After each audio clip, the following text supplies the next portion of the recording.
for future under a Murabaha agreement.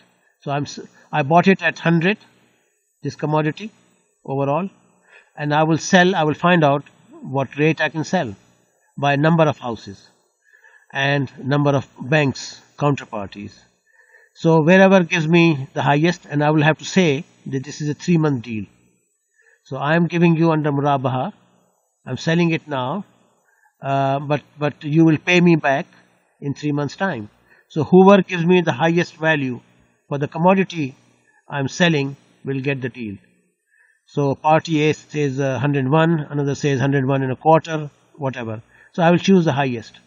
In this way, what I have done, I have sold the commodity outright under a Murabaha agreement, and I will get the funds in 3 months' time. Now, this difference between the price at which I purchased, and there may be some dealing cost, buying commodity, I may have to pay some money to the commodity broker. So taking the costs out of the equation, what I sold it for, less what I paid for it, less the cost of the transaction is my gain over the period of 3 months. Simple arithmetic can be deployed to calculate the rate of return for that period. Naturally, I chose the party which is available within my limits, the financial institutions within my limits, and to the extent I have the limits, I will be able to deal, and I will then sell the commodity and create a debt. Basically, Murabaha then is a debt.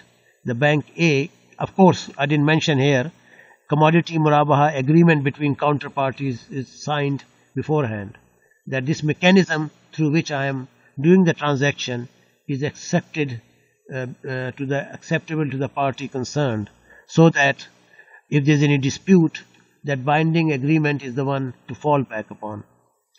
Normally, if you are dealing in the banking sector, banks are regulated by the central banks. It is very rare to have any dispute to occur, because and this is the element which is called gharar, that the contract should be such that there should be no ambiguity. But as you can see, the whole issue is that you are making some funds available. You have sold a commodity. You are going to be paid back for it at a certain amount, will be paid to you at a certain time and certain date, pre-agreed. So there is very little room for dispute anyway. So this is how the commodity Murabaha functions. A certain period, and a commodity can be specified which will be sold and then bought and sold as well. And the chain of events has to take place in the order I have stated. You cannot sell it before you own it. So by this transaction, by this instruction, the commodity was purchased, and thereafter the deal has been done. But the counterparty can be the agent for as well, or you can deploy without being an agent. It could be independent party, but normally the practice is the party you are placing the money is the agent for acquisition of this commodity. Going forward, one straight difference here as well as conventional is the same, that when you have a placement made by the party in the conventional market, you cannot quash the deal, you cannot actually liquefy the deal, because what you have said is, I place so much money in the conventional market at such and such rate for such and such period. You cannot go back to him, ask the money, it was done for 3 months, after 1 month require the money to be paid back earlier. In exceptional situation, this happens, that the other party may allow you money to be paid back. In that case, any return for the period since the placement was made is not given. Now, in terms of the Islamic placement, something similar applies. That this now is a debt, is a debt of the other party. This cannot be traded. because Sharia wise debts cannot be traded as such. It can be unless it is at face value, which economically does not justify. So hence there is a lack of liquidity in such placements. Now what can be done to overcome that? Naturally you have placed money for different periods, hence, and now I will come to asset liability management, and you will see how it is controlled activity. You do not place money unless you know when these sums of money which you are placing every day, this money will be required to be paid back. So you have to have an idea for how long you are placing money. That is determined by the business needs of the financial institution concerned. But before we go into it, one other thing can be done. As you have placed the money with party A, B, C, you may have or you will have some reciprocal arrangement that those institutions can also place money with you. So if you have placed money with bank A and B, generally speaking, there will be some arrangement that they can place money with you as well. So what happens in practice is, you have placed money with the bank A for 3 months. After 1 month, you have the need and you don't have any liquidity at a given point in time. Naturally, you plan ahead and make sure that such a situation doesn't arise. But in the market practice, these occasions come. There's a sukuk issuance, there's a bond issuance, where there's an opportunity in which you want to invest. So what you will do is, you will go around with those parties where you have reciprocal agreements and arrangements, and this is called reverse Murabaha. That you have placed money, strictly speaking, you're not linking the two. You're not saying I have given you 50 million, out of which you give me 10 million back, because this is a separate Murabaha agreement which you are going to do as such. It is possible that that party itself doesn't have money at that day.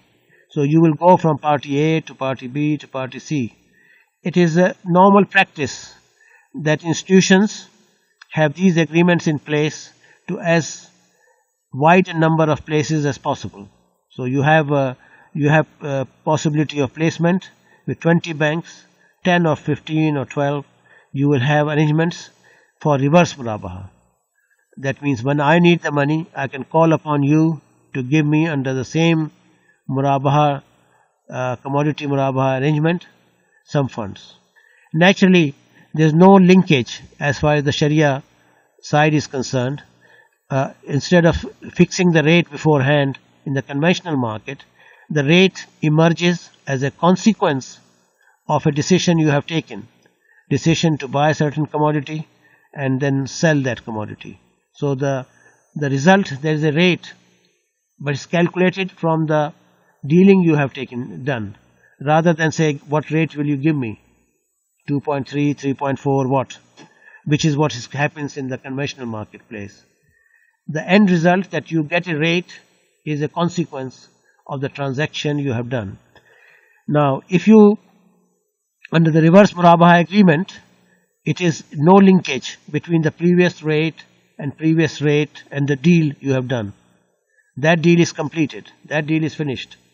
Money will come back to you at a certain period of time, at a certain rate or profit rate will emerge. Now you need the money for a different period. Market circumstances may change as well anyway. They continuously change. The different period rates vary. 1 month rate today will be whatever it is. Tomorrow, next day, a week, it will be different rate. And for different periods, different rates emerge. So you can do a reciprocal under the arrangements you have of reverse Murabaha. You can raise funds against what you have already given, and you have a need. So this is how it works. Naturally, it is no substitute for proper financial planning, under which money has been placed for different periods, and you have sufficient money at given point in time, which is what you will need. But this is an arrangement which is useful. The credit risks, the risk you are taking of the counterparty of the bank, still apply the same way as it is in the conventional market. What I'm saying is, under the arrangement of the interbank market, one bank takes the risk of another bank that that particular bank will pay back at a given point in time in future. So this Murabaha agreement is of similar nature. What you are saying is that I feel confident that the bank I'm giving the money to, in the sum which was agreed, this money will be repaid by that bank in due course. So this is what is called credit risk. You are taking the risk of the credibility and credit of the counterparty where you are placing the money. Of course, I have already mentioned that the lines between the counterparties are set up. An arrangement payment system of SWIFT is the most common system that is agreed, and test key and everything of that nature is common as conventional market and Islamic financial institution.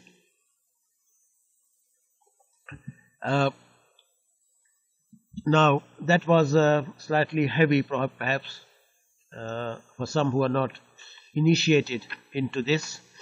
These are some general issues now. Islamic institution can deal with conventional banks or not? They can.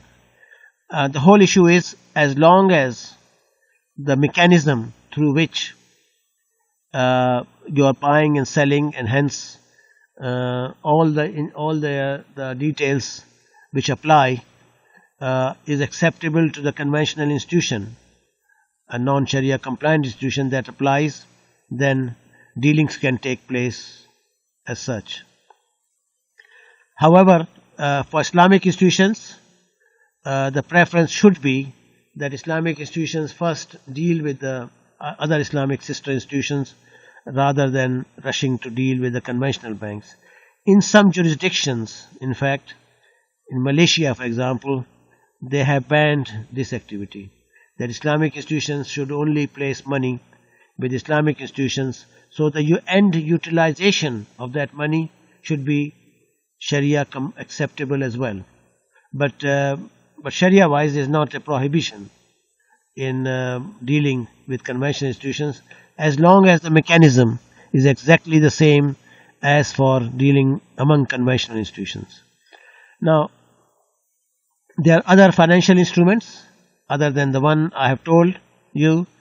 As you can see that this commodity Murabaha deal, as a Murabaha which cannot be traded, you cannot sell it, this Murabaha deal, to somebody else as such, and hence the liquidity is limited to the way I have described to you, which means the liquidity is there if you have a reverse Murabaha agreement and you can have arrangement that way.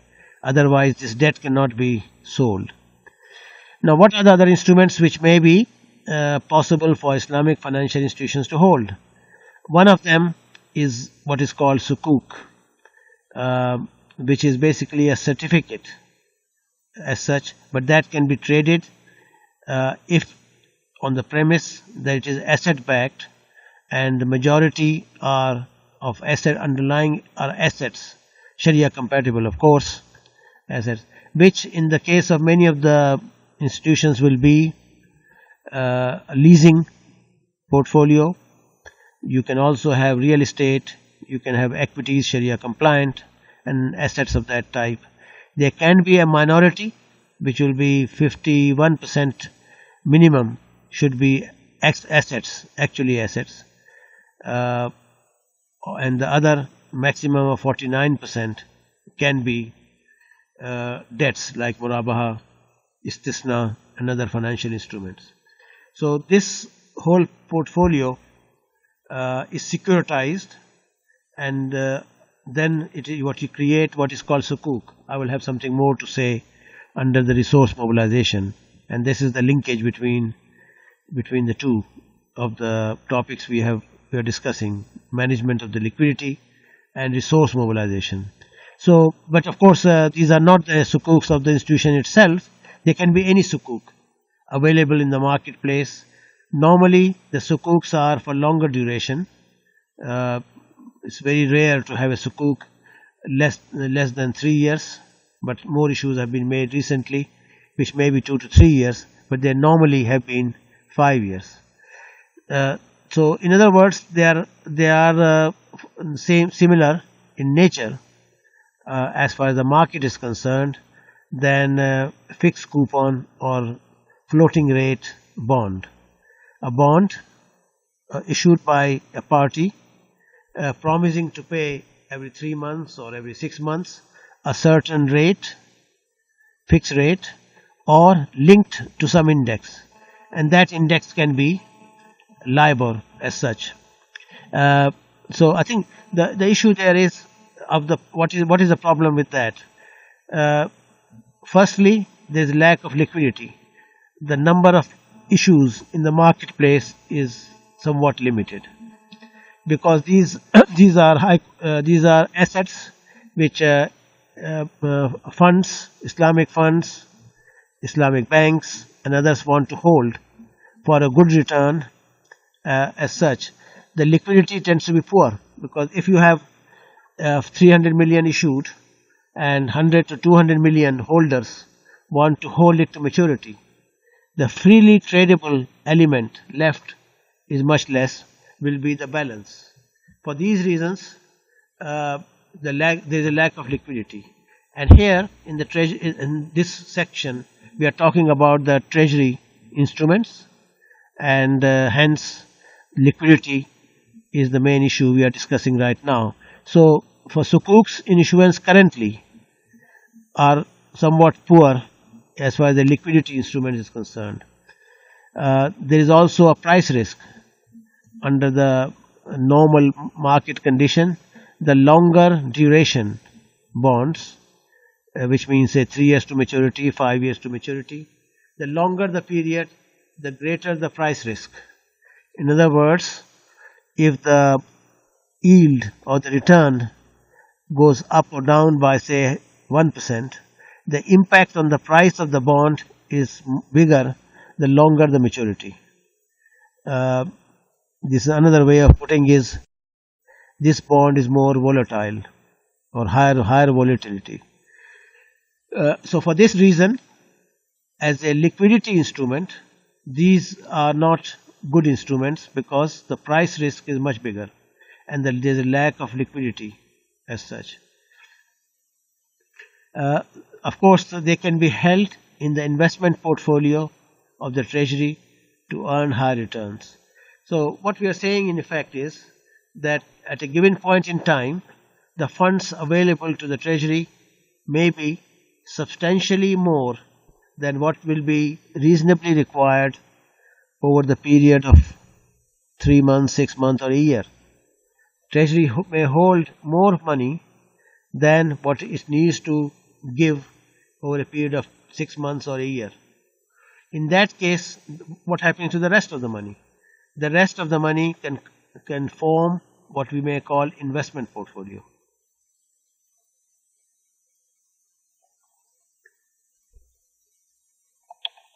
And for that, the sukuks, as they give high return, by and large, the longer the duration, longer the maturity, the return tends to be higher because also the risk component is higher as such. So, sukuks play an important part in the portfolio as an investment, in an investment portfolio managed by the treasury, but they are, of course, for the risks involved as well, they are less appropriate to be classified as liquid, as a component of the liquidity. I quickly rush to what is a very important area for the treasury to manage, which is asset liability management. So you are going to manage asset liability. Liability is what you owe, assets what you own as such. In the case of the treasury, the assets will be, as I described, placements, primarily, and 70 to 90% is under the same arrangement. And this is also a criticism of the Islamic system, that the banks have to hold a very large amount of money as liquidity, and the returns tend to be much lower as such. Islamic financial institutions, an IDB, Islamic Financial Services Board, which is an umbrella organization for setting standards, are looking at this issue to create liquidity management tools. So other than what has been existing today, we can create some instruments which can freely trade and create liquidity through a securitization process.